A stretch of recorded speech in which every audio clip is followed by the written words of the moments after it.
একটি বিশেষ গোষ্ঠী ইসলামের নাম ব্যবহার করে আসলে আমেরিকা ও ভারতের মতো দেশগুলোর আদর্শ এবং বিদেশি সংস্কৃতি বাংলাদেশে প্রতিষ্ঠিত করতে চায় বলে মন্তব্য করেছেন ইসলামী আন্দোলন বাংলাদেশের আমির ও চরমোনাই পীর মুফতি সৈয়দ মোহাম্মদ রেজাউল করিম।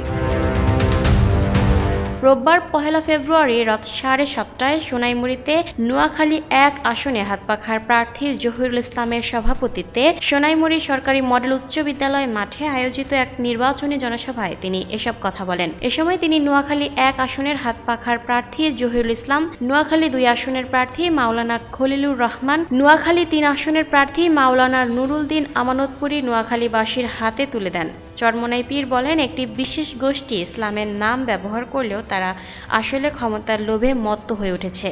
বর্তমানে প্রচলিত নিয়মে দেশ পরিচালনার ফলে সাধারণ মানুষ চরমভাবে ক্ষতিগ্রস্ত হচ্ছে। তিনি আরও বলেন, কিছু সোনা যেমন দেখতে আসল মনে হলেও ভেতরে ইমিটেশন থাকে, তেমনি কিছু লোক ইসলামের লেবাস পরে ভিন্ন এজেন্ডা বাস্তবায়ন করছে। পরিশেষে তিনি নোয়াখালী সহ সারা বাংলাদেশের মানুষকে এই ধোঁকাবাজি থেকে সতর্ক থাকার এবং সত্য ও সঠিক আদর্শের পথে চলার আহ্বান জানান। Lucky Akter, People Voice Television, Dhaka.